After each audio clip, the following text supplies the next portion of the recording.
요 뒤에 소능이라고 되어 있네요. 저 초등학교 때, 중학교 때 소능으로 소풍 여러 번 갔었는데, 소능에 가면 그 앞에 제 친구들도 아직 사는 친구들이 있습니다. 자, 이 소능 요 근처에서 일어나는 사고인데요. 택시가 손님 보고 손님 태우러 가다가 일어난 사고입니다. 어떤 사고일까요? 대체로 손님 태우러 갈 때 손님만 보느라고 주변을 살피지 못하는데 어떤 사고인지 보겠습니다. 자, 영상을 좀 길게 보시겠습니다. 앞에 신호등이 직진 신호예요. 택시가 1차로에 있습니다. 1차로에 있으면 왜 1차로에 있을까요? 여기는 좌회전이나 유턴하려고 있는 거군요. 유턴.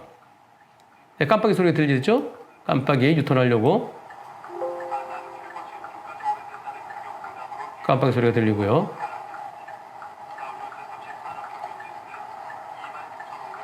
직진 신호에 여기 직진을 못해요. 직진하면 가로막고 있습니다. 앞에서. 예, 직진이 안 되는 상황이죠. 앞에 가로막혀 있으니까.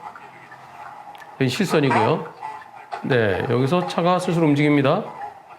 오른쪽에 잘 보세요. 어떤 사람 있어요? 네, 이 빨간 옷 입은 사람. 손짓을 하는데, 아이쿠, 에헤. 이번 사고는 여기서요. 오른쪽에서 이제 빨간 옷 입은 사람이 손짓을 하는 거예요. 손님이. 일로 오세요. 일로 오세요. 손님 발견하고, 오른쪽으로 저 손님. 그런데 손님이 오토바이 안 돼, 오지 마. 그러나 꽝. 아이고, 많이 다치셨습니다. 이번 사고 여기서 오토바이 택시가 여기서 이렇게 갈 때는 택시가 직진하려고 바꾸나 보다 이렇게 생각하겠죠. 지금 이제 2차로 들어섰어요. 저 포켓차로에 있다가 2차로 들어서고 여기서부터 여기 지금 이제 3차로 넘어가는 겁니다. 이때가 여기 40초라고 되어 있죠? 40초에 사고 날 때까지 한 3초 걸릴까요? 2, 3초 걸릴까요? 여기에서 1, 2, 네. 2초 조금 넘게 걸리네요. 2초 좀 넘으면 시간이 많을까요? 적을까요? 2초 동안에 오토바이가 앞을 보면 그걸 못 피해? 오토바이 운전자는 오른쪽으로 피하려고 그랬는데 오른쪽에 사람 때문에 오른쪽으로 못 피했답니다. 왼쪽으로 피하면 왼쪽에서 택시가 오니까 왼쪽으로 못 피하죠. 앞으로 가면 들이받을 것 같고 왼쪽으로 피하자니 왼쪽엔 사람이 있고 저 왼쪽에 이 사람 때문에 이쪽으로 피하면은 이 사람 들이받을까 봐 그냥 어쩌지 못하고 들이받았습니다. 이 사고. 아이고, 얼마나 많이 다쳤을까요? 왼쪽 무릎 골절됐고요. 7번 흉추 골절됐고요. 오른손 엄지 골절됐고요. 왼쪽 정강이 피부 이식했고요. 무릎 골절은 핀 박은 거 나중에 관절염만 없으면 좀 불편하다가 괜찮을 것 같고 7번 흉추 골절 여기 수술 안 했으면 이것도 그냥 금만 갔다고 그러든가 금만 가고 그냥 압박만 있고 수술 안 했다 그러면 여기도 시간 지나면 괜찮을 것 같고요. 근데 이 영상이 90대 10이랍니다. 보험사에서. 몇 대 몇입니까 이번 사고? 오토바이가 그거 못 피해? 앞을 잘 봤으면 피해야지. 앞을 잘 보면 택시가 천천히 들어오잖아. 슉 들어온 게 아니라 1차례 4차례까지 들어왔는데 그 기간 동안에 그거 못 피해? 오토바이 잘못 있지. 이렇게 생각하시는 분도 계시고요. 택시가 대각선 들어왔잖아. 택시가 들어올 때 직진한 줄 알았는데 거기서 승문이 들어오면 어떻게 피해? 저건 100대 0이야. 이런 분도 계실 겁니다.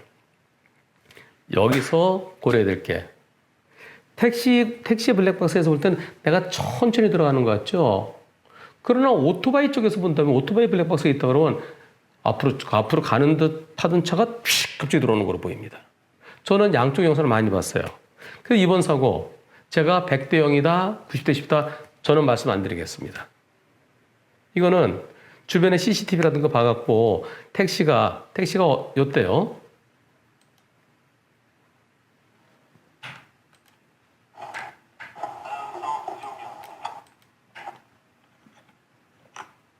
택시가 여기서요.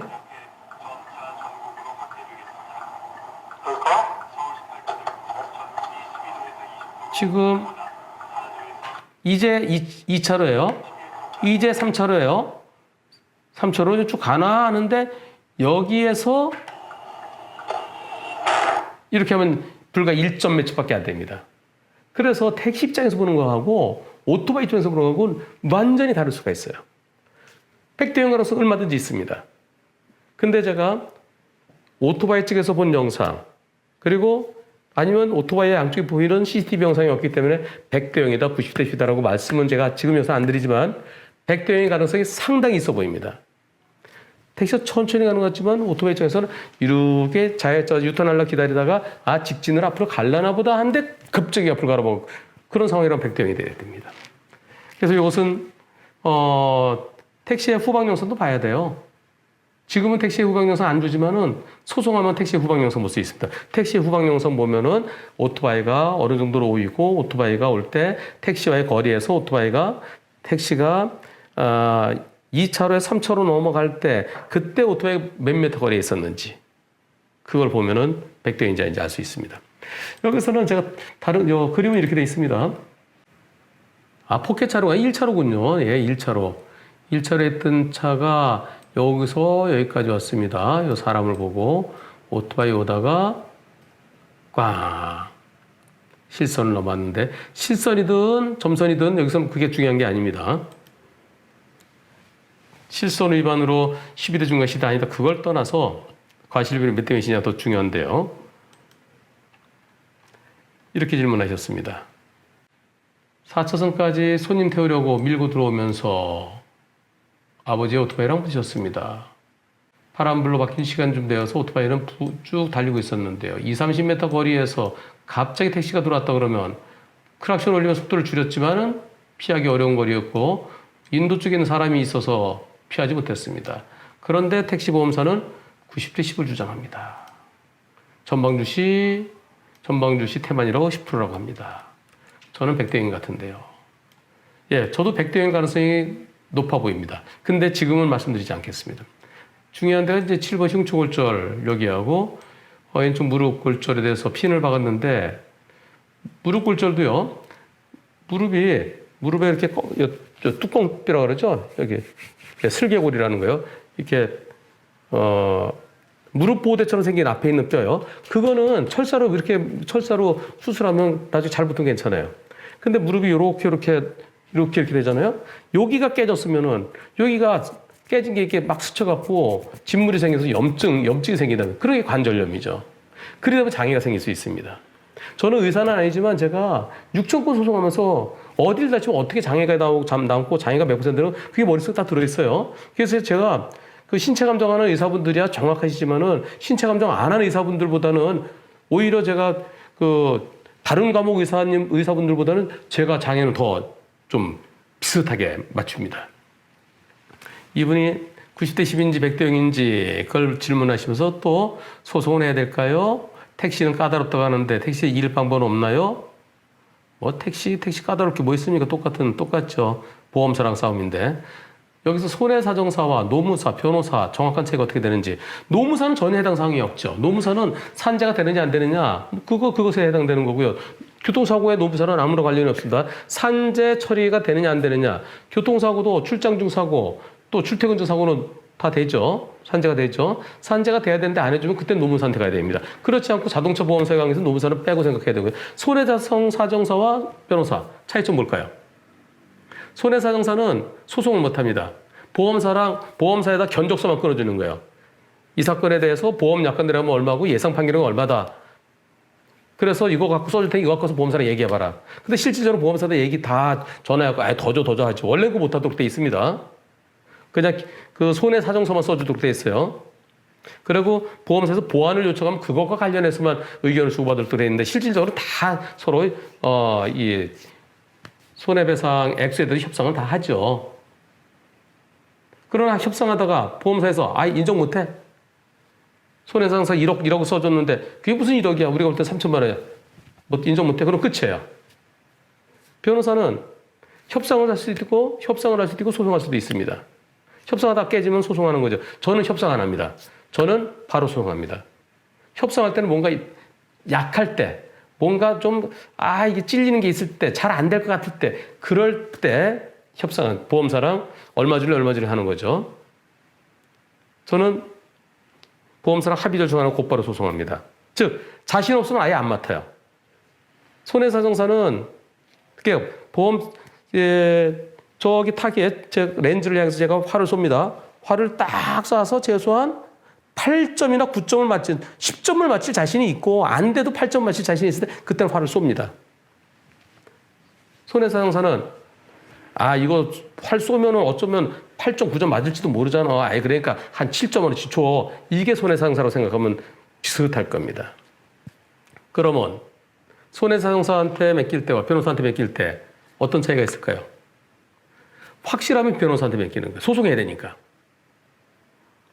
손해사정사한테 맡기는 건 불확실할 때, 장애가 남을지 안 남을지 불투명할 때, 뭔가가 불투명해서 소송은 확실해야 소송하는 거예요. 뭔가가 불확실하면은 장애가 남을지 안 남을지 보험사에서 장애를 한 15% 인정해 줄까요? 근데 어쩌면 30% 장애가 될 수도 있고 어쩌면 장애가 15%가 아니라 한 7%밖에 안 될 수도 있다. 그런 거 소송 못 합니다. 신체 감정 해봐야 알 수 있는 그런 거 못 해요. 또 보험사가 이건 내가 피해자는 영구장애인데 근데 보험사는 이건 뭐 한시 한 5년 정도 되겠네. 한시 5년과 영구장애는 액수 차이가 막 한 4배, 5배 이상 차이 날 수 있죠. 그런데 막상 신체 감정해갖고 영구장애 나올지 안 나올지 불투명하죠. 그런 경우는 소송하기가 쉽지 않습니다. 그러니까 장애가 크고 확실한 거. 그럴 땐 소송을 해야 되니까 변호사의 도움 받는 게 낫고요. 그리고 불확실할 때는 손해사정사의 도움 받는 것이 오히려 나을 수 있습니다. 물론 변호사 사무실도 손해사정사처럼 보험사랑 서로 밀고 당겨 하는 그런 곳도 있어요. 근데 저는 그런 거 안 합니다. 저는 딱 봐서 오케이 소송. 그럼 바로 소송하죠. 소송을 진행하는데 보험사에서 변호사님 잠깐만요. 꼭 소송 끝까지 가시지 마시고요. 저희들이 최대한 신경 써볼게요. 그래? 한번 신경 써봐. 그 정도? 이 정도 얘기하는데 어떠십니까?